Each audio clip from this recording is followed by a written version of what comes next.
বিশ্ববাজারে record উচ্চতায় পৌঁছানোর পর মঙ্গলবার 30 সেপ্টেম্বর সোনার দাম কিছুটা কমেছে। মূলত বিনিয়োগকারীদের মুনাফা তুলে নেওয়ার প্রক্রিয়ার ফলেই এই পতন ঘটেছে।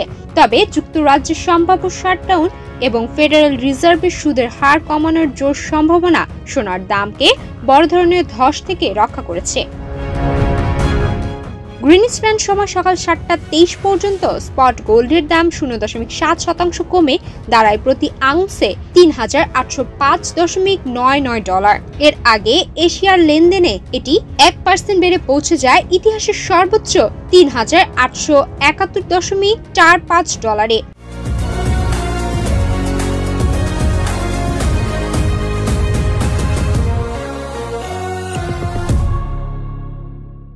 সেপ্টেম্বর মাসে এখন পর্যন্ত স্বর্ণের দাম বেড়েছে 10.5%, যা জুলাই 2025 সালের পর মাসিক ভিত্তিতে সর্বোচ্চ বৃদ্ধি।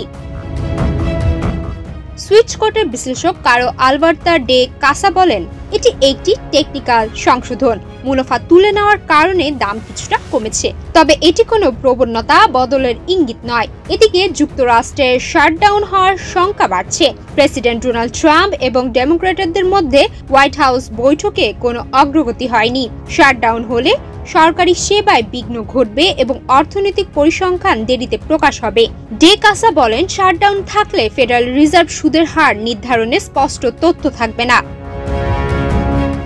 সিএমই গ্রুপের ফেডারেল টুল অনুযায়ী আগামী অক্টোবর বৈঠকে 25 বেসিস পয়েন্ট সুদ কমানোর সম্ভাবনা 91% বেশি। বিনিয়োগকারীরা এখন যুক্তরাষ্ট্রের শ্রম বাজার সংক্রান্ত তথ্য, বিশেষ করে শুক্রবার প্রকাশিতব্য নন ফার্ম পে রোল রিপোর্টের দিকেই তাকিয়ে আছেন। মার্কিন শ্রম দপ্তর জানিয়েছে, শাটডাউন হলে তারা মাসিক কর্মসংস্থান সহ গুরুত্বপূর্ণ ডেটা প্রকাশ স্থগিত করবে।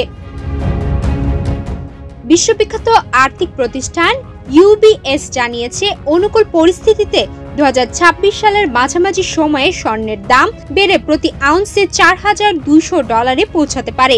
অন্যদিকে চীনের জিজিং গোল্ড ইন্টারন্যাশনাল হংকং শেয়ার বাজারে প্রথম দিকে 66% মূল্য বৃদ্ধি হয়েছে। প্রতিষ্ঠানটি আইপিওর মাধ্যমে $3.2 বিলিয়ন তুলেছে, যা 2025 সালের এখন পর্যন্ত বিশ্বের সবচেয়ে বড় চুক্তি।